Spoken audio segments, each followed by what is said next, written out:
Oh, yeah. What's up, good people?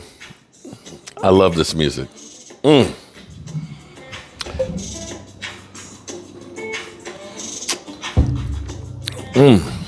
It is hump day, good people. You know, here's the thing about football.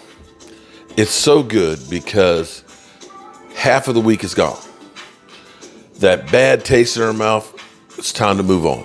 We got to get ready for the Chargers on Monday night. We got a game on tomorrow night. We got games on Sunday. We got the NFL Monday Night Football, Dallas Cowboys versus the Chargers. And we got to figure out how to turn this thing around. Here's the thing that you're kind of hearing right now from some of the greats. Michael Irvin literally saying, I just don't know. Well, he's just literally, it's just terrible out here now. He's just literally just shaking his head after that kind of loss. And everybody, when you have a loss like we had to the 49ers, you want to fire everybody. You want to get everybody out of there. And you just automatically think that, we do that, we're going to be fine. But the reality is it's not that easy. It's more of, it's not who you're going to fire, but who can you bring in? We can fire Mike McCarthy, but who's going to be the coach that works under Jerry Jones and the microscope that is the Cowboys? We can get rid of Dak Prescott, but there's no guarantees that Trey Lance is going to be the guy. And at this point of the season, there really isn't somebody out there that you're going to look at and say they can save us, unless you're going to try and make a trade like you did for Amari Cooper. And I don't see the Cowboys doing a major trade. Now, we do have some problems because right now we got Damone Clark is the only real linebacker that we have. Micah Parsons may have to play some linebacker. We're going to end up taking safeties and bring them down as linebackers. I looked and I thought for sure that yesterday we would have brought in some linebackers to check out and see what we can put in there. But we're hurting on team. We are hurting.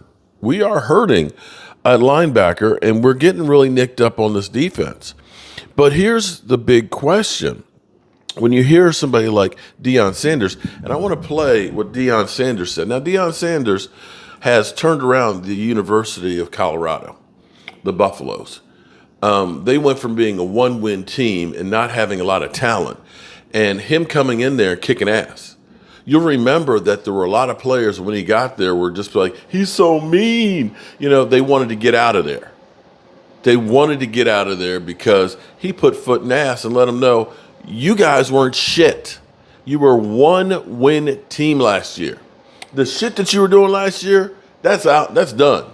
You're going to learn how to play football. You're going to get the hell worked out of you.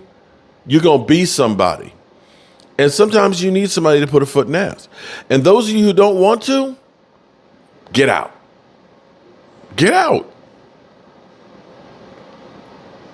And with that mass exodus of players, the ones that are there are playing so much better.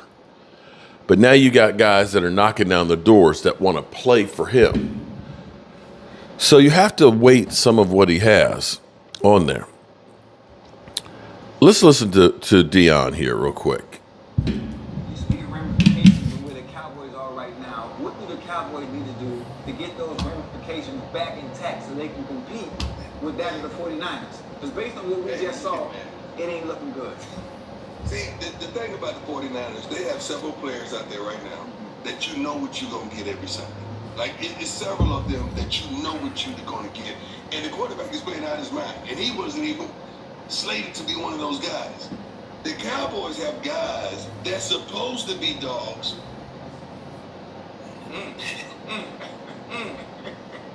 Film no lie. Hey, I need the film no lie. What is that? Hey, you remember when we went to school and the teacher called your name and you said, here? Yeah. I need you to say here. So, say so. Right. Here. You gotta at least pitch him, cause like you said earlier, you gotta fight back. It's Tuesday. Check out these new scratchers from the Virginia Lottery. When? Tuesday. Ready to play? New games every Tuesday from the Virginia Lottery. The heck? Sorry about that. That was something to behold when I watched on television the other day. That was, and I don't watch the pro game much because I went to the college game, but I had to see that. Wow. And I just felt bad for Dak. I really did. I felt bad for Dak because I think Dak is better than that, and I think he truly, he's going to show that, but I felt bad for him. I felt bad for Dak. Well, the Texas burnt toast offense right now is not in sync. I don't know if it can be saved. I don't know if it can be salvaged. I don't know if they just haven't gotten it all down pat, but they need to get this thing together. Mike McCarthy, this is it, bro. If Kellen Moore comes in here and shines, and shines your ass,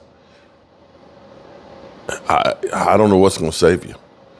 I don't know what's going to save you. This, to me, is a must-win game that you have to turn this thing around and show, yeah, I know what I'm doing here. Because if Kellen Moore beats you and that offense looks like a modern offense and you look like you're over the hill and need to be put out to pasture, then that's exactly what Jerry's going to do.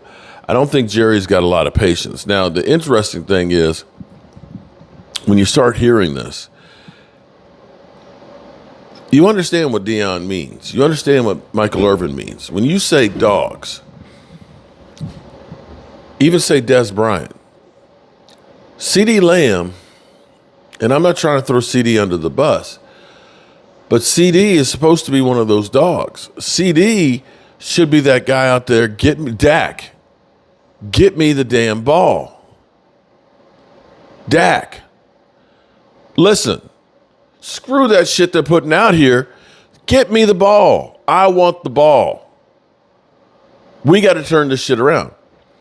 You don't see that in the body language. You don't see anybody out there on offense that's that dude right now. On defense, you got Micah. But you've got to understand, San Francisco's got a lot of dogs in that team. George Kittle running around with the F Dallas t-shirt on. They were in your face. They hit you in the mouth, and you step back. We need some guys to start stepping up and punching other people in the mouth. It's Tuesday. Check out these new scratchers from the Virginia Lottery. When? Sorry. Ready to play? New games every Tuesday from the Virginia Lottery. Damn ads. Sorry. Damn ads. You got to get some guys that are going to start putting foot in asses. Bottom line. If we don't, we're going to get punked all the way around. So let's do our thing. Let's go to Get Up, and let's go ahead and hear the trash talking, because Jerry Jones said he believes Dak Prescott can lead the Cowboys to a Super Bowl. And I'm going to say that maybe we're not as good as the team we saw against the Giants, but I don't think we're as bad as the team that we were against San Francisco. I think the reality is we're somewhere in between. That's just my take. All right, let's go to Get Up. Mark, get up.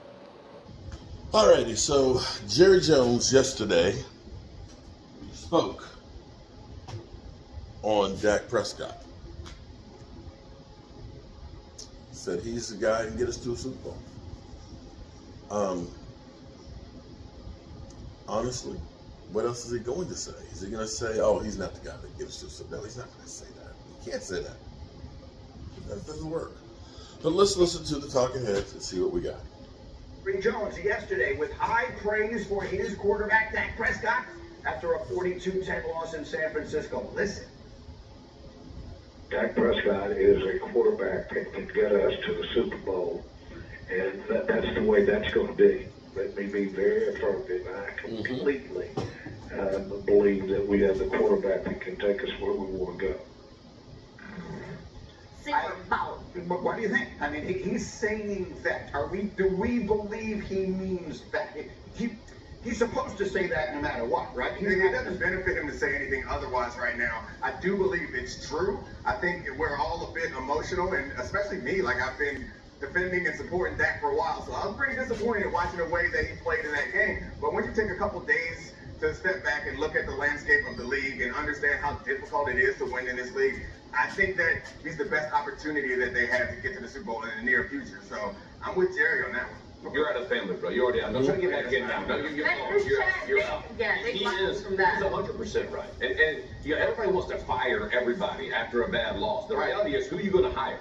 Yeah, Dak Prescott is a good quarterback that you win because of, not in spite of. There's not many of those in the NFL. I'm here to tell you. So to act like that this guy just needs to be on some other team or he can't get it done, there's a lot of other guys on this football team that have to step up, including Dak. But don't just single in on Dak and how he has played. Everybody around has to play better to be a better team in the San Francisco 49ers. So you know what? I agree with Jeffrey. I think if you just wrote down all the teams in the NFL, I think at least half of the teams at least would say, yeah, I would prefer Dak over the guy that I have. What I find interesting is that when I talk to people around the league, the narrative is very different. Like, for example, I talked to one personnel exec yesterday. And his quote to me was, he literally texted me like, do you think Dak is good? And I said, yeah. He said, I don't know. He's not bad. I don't know if he's like actually good. He's in this no man's land of quality. And that honestly shocked me because I think Dak is a very good player. But that speaks to how he is viewed. And I settled on the word purgatory.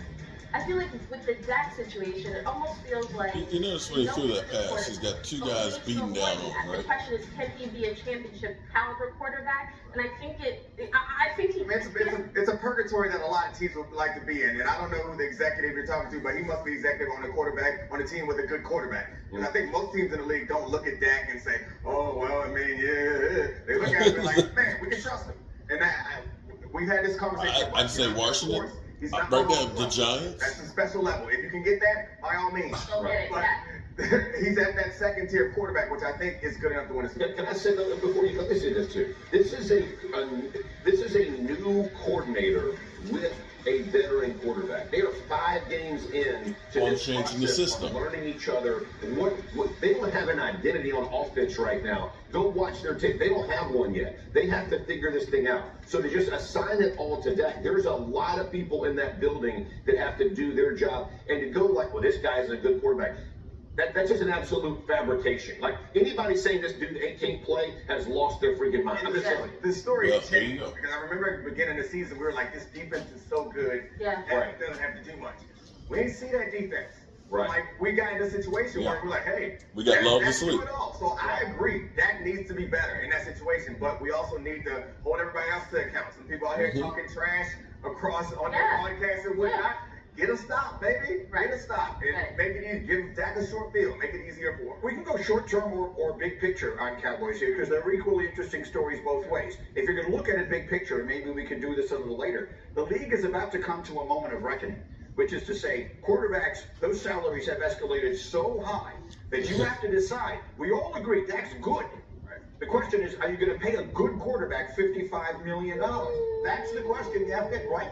Isn't that the question you have to answer? We're all willing to give it to Mahomes and Burrow and Allen. Are you willing to give it to Dak? Yeah. Like, if I'm Dak's agent... And Allen doesn't have bad games? Like, Daniel Jones is making a ton of money. I don't fault him for making that, but my guy is better. Like, I think if the market dictates this is what the going rate for quarterback is, that's the number you get. Hey, how many championships have those 3 guys won again? Which 3 guys? The 3 guys you just named. Burrow, no, not Mahomes. Burrow, Allen. We go keep naming the good ones that are coming up, right? Herbert, whatever it is. Burrow's been to the Super Bowl. He didn't win it. He didn't win it. Okay. So we're either saying we win it or we don't win it, but we can't have a moving target. I think to the other side of the argument, it's not about whether you have a good quarterback or not. It's about whether you're going to win a Super Bowl. And I think Greeny and some people might be thinking that you might have a better chance of winning a Super Bowl by getting a cheap quarterback and spreading that money elsewhere. I disagree, but I think that's a legitimate argument. I do think that would you have a better chance, you have to get cheap performance out of some position. Agreed. It's really hard to get that at the quarterback spot. So what you need to do is what the Cowboys have done, frankly, is draft well, get smart coordinators, and pay the quarterback what quarterback should get paid. That's the best way to win a team. I just want to go back to what Jeff was asking me, because yes, I get it. Those guys haven't won Super Bowls, but would you in any way question my saying Allen is way better? Burrow is way better. We're talking about a whole different level. Listen, Tom Brady and Peyton Manning were better than Kirk Cousins. Right. He's been paid more than both of those guys. How did that work out for the teams that paid him? It's still the market. It's still the market. Exactly. That's what the number is. So every team has to decide, am I going to pay it? But he is worth paying that. If you look around the league and go, can we justify this money? If you look at the other guys making the money, yeah. Like how much further back are we than those teams? That's what I would say. They never finished poorly enough to get a high draft pick. They have a very good quarterback versus a team where it's like, oh, should we like midseason sign Kirk Cousins? Should we trade for Russell? Like that is sort of like that was a direct attack. I wasn't trying to come your way for you, but we got everyone. I understand, but again, so much was put on. I'm not trying to compare teams, but so much was put on the shoulders of a 39-year-old quarterback to fix this team. I think you'd much rather be in Dallas's position. So between the head coach, like offensive identity, CD Lamb after that game was like, I don't know what identity. And that's where he needs to be a dog. That's the problem. The route combinations, like all those things have to get worked out as these guys learn to play with each other. I'm gonna tell you, it doesn't just walk out there. Over the time Dak's been there, they've been competitive, they've been in the race, they've been legitimate Super Bowl contenders, and I know that's not the same as winning a Super Bowl, but when you're in a single elimination tournament and the league is as talented as it is, almost like that's what you want. You want to be close every year and hope you have a chance. Maybe they need something else to get them, not maybe, they need something else to get them over the hump. I don't think the answer is going to be finding a new quarterback. Like that just seems like that's fair. All right, so the answer to the question then is yes. Do we pay him in that? Yes. You think the Giants are feeling good about paying Daniel Jones that money right now? I mean, not in the same ball. You could. The money's not going to be the same either. Right. That's two different things there. I'm going to say that was a great discussion right there. If I could get more of that from ESPN as opposed to the ass, because that was looking at both sides of the equation. I know Dak Prescott haters are going to say, well, you're just saying that because they agreed with you. No, honestly, she went through and was kind of like, I don't know about Dak and this, that, So, but honestly, you actually want to have a debate where you can actually get some real knowledge from. And I have to applaud ESPN. Get up this morning for it. Again, I just saw that for the first time because that was this morning. All right, I got work to do, and I'm going to go get to work. Peace out.